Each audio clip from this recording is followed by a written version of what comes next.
Good evening and welcome to News Prime on Global TV in Nigeria's capital, Abuja. I'm Oyag Mofwegbe. President Bola Tinubu has congratulated former Inspector General of Police Mike Mbama Okiro on turning 74, commending him for his contributions to Nigeria's development. The ex-police chief served the country in various capacities in the course of his career.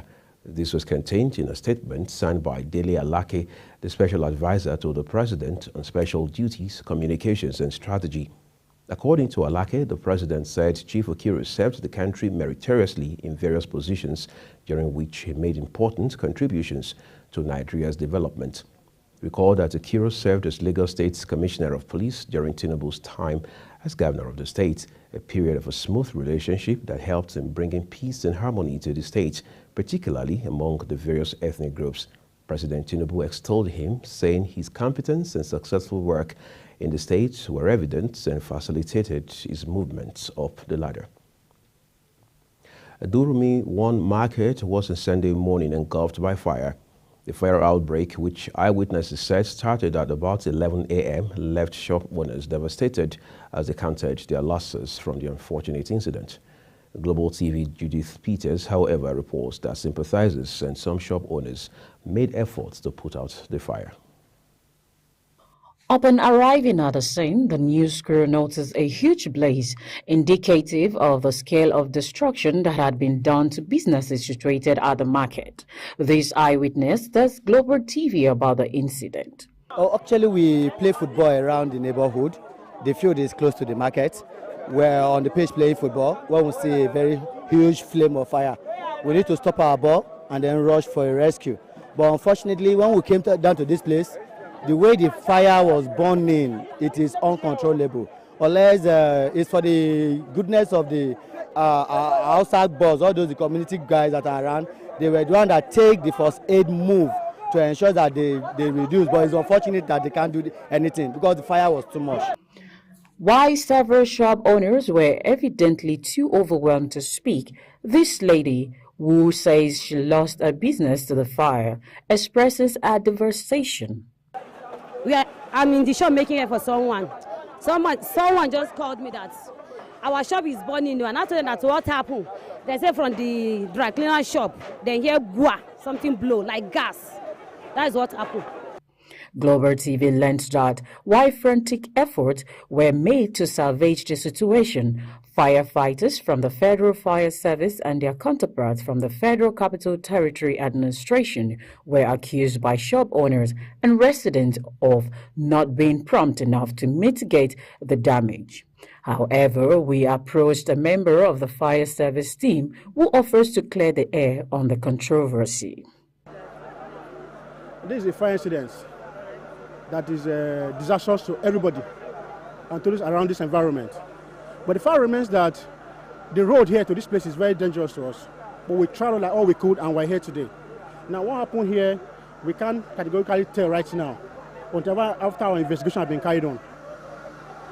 In the face of this tragedy, these traders can only continue to hope that government and public-spirited individuals will provide them assistance towards mitigating the hardship that has been caused by this fire incident.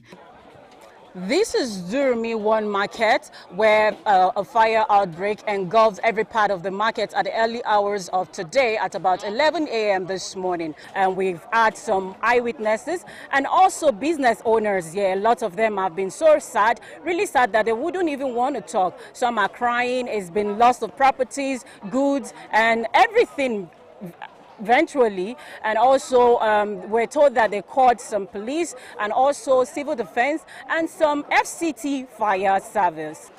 Judith Peters reporting for Global TV. Chief of Defense Staff Major General Christopher Musa has urged Nigerians to be patient with the present administration, saying Nigeria is going through trials that it will overcome with the support of citizens. He stated this at the POA graduation ceremony and skill acquisition for youth in the barracks community in Abuja. Kikelemo Okere reports that he said the skill acquisition will help the participants contribute to the socio-economic development of the country. education and skill acquisition are fundamental pillars for personal and societal development. The Chief of Defence Staff says the skills that have been acquired through the POA's program will not only enhance the youth but also contribute to the overall progress of the nation, adding that the skill will equip the participants to engage in productive activities, pursue gainful employment, and contribute to their quota to the socio-economic development of the nation. I have a note to read, but just to encourage all of us that Nigeria is going through trials, but together we can make this country a great nation. What's the essence of being a Nigerian? That we must be proud of our country, no matter the situation. I'm always proud of my green passport. No matter where I go to, when anybody is doing, I drop my passport and I look at you straight in the eyes. Whatever you have to say, say it. But we know that this country is blessed. We're just going through our challenges, we'll get over it, and it will become better. A lot of people are beating us because they know the capacity, the blessing this country has, and they don't want us to succeed. But in our life, we must succeed. President Defence Police Officers Wives Association says the skill acquisition program and other humanitarian and social intervention programs being initiated by the POA are geared towards aligning with the non-kinetic campaign of the Armed Forces of Nigeria, adding that kinetic and non-kinetic campaigns are part and parcel of military strategies used to win the war against terrorism, banditry, and other forms of criminalities bedeviling the nation. Like you rightly said, I kickstarted my activity with humanitarian activities. The POA will continue in this line, what you just experienced today, because our mothers, my predecessor has laid down some foundation which I'm going to build on, going to do more of this humanitarian activity, visit the widows, try as much as possible to train more youth in the youth all across all the services where Defense Police Officers Wife Association is covered.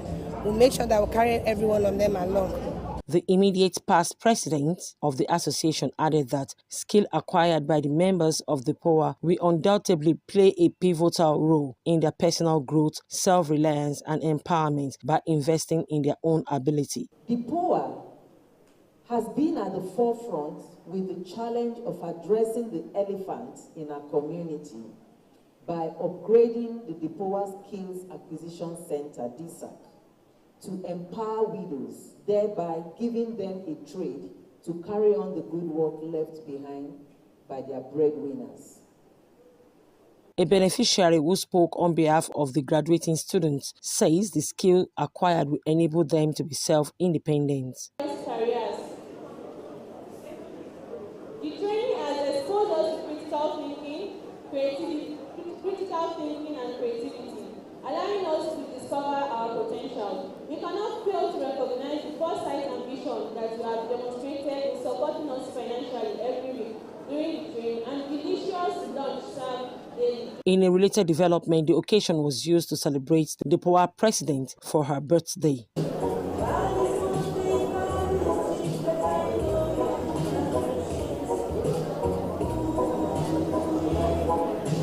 Kike Lomo Okeri, Global Television News, Abuja. Thank you, Kike Lomo. The federal government has stated that the low participation of women in governance and leadership positions, particularly in politics, which is recorded far below 50%, is unacceptable, adding that such decimal does not tell the reality of the situation, notably that women are about half of the population. Permanent Secretary, Ministry of Women Affairs, Monilola Udo, who made this known at a two-day dissemination and sensitization workshop in the revised 2021-2026 National Gender Policy for the North Central Geopolitical Zone in Abuja, said for Nigeria to thrive, half of its population cannot be left behind. She said to bridge gender social inclusion gaps, among other factors that have mitigated against the inclusion of women in leadership and decision processes, states must see the need to domesticate the rights of women, which have since been passed into law. She lamented that many women and girls still face discrimination on the basis of sex and gender, while reiterating that this trend gave rise to the review of the 2006 National Gender Policy. President of the Senate, Godswill Akpabio, will likely unveil the names of ministerial nominees at plenary this week. There has been intense agitation over the delay of President Bola Tinubu in constituting his cabinet 2 months after his inauguration. According to a new amendment to the 1999 Constitution, the President and governors must submit the names of persons nominated as ministers or commissioners within 60 days of taking the oath of office for confirmation by the Senate or the respective state houses of assembly. This implies that Tinubu and 28 governors must submit the lists of nominees for ministers and commissioners before the end of this month, as this is the last week before the deadline for the President to name his minister nominees. Sources at the National Assembly stated that the letter containing the names of the nominees got to the Senate President last week. Enugu State government has again urged residents to ignore the sit-at-home order by the factional members of the indigenous people of Biafra, IPOB. In a statement signed on Saturday in Enugu, Secretary to the state government, Professor Chidebere Onya, stated that the government has directed that members of the public should resume their normal activities on Monday, warning civil servants, schools, markets, and others not to observe the illegal order by IPOB. The SSG also mentioned that the state government had reaffirmed its commitment to penalizing individuals or groups that do not comply with the government's cancellation of the illegal order. Professor Onya stressed that the sit-at-home order was illegal and not in line with the Igbo cultural values of hard work, productivity, and creativity. Socio-Economic Rights and Accountability Project, also called SERAP, has taken legal action against the Central Bank of Nigeria, CBN, for directing banks to obtain information on customers' social media handles for identification purposes. In a press statement released on Sunday by its Deputy Director, Kolawole Oluwadare, SERAP said it filed a lawsuit seeking an order of mandamus to compel CBN to withdraw its directive and delete the provisions of Section 6 of its Customer Due Diligence Regulations 2003. SERAP believes that the directive and provisions are inconsistent with the Nigerian Constitution and the African Charter on Human and People's Rights. SERAP is also seeking an order to stop the CBN from implementing the provisions of Section 6 of its Customer Due Diligence Regulations 2003, which mandates banks and other financial institutions to obtain information on customers' social media handles.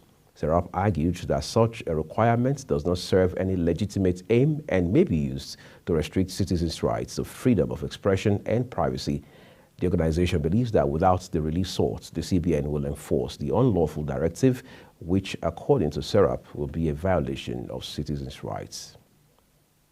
This is News Prime on Global TV, coming to you live from Nigeria's capital, Abuja. We'd like to remind you we are on Star Times channel 276 and urge you to follow us across our social media platforms using the handle at Global TV NG and the others you now see on your screen. When News Prime returns, India's ban on rice exports raises fear of global food price rises. These and more stories coming right after this short break. Do stay with us.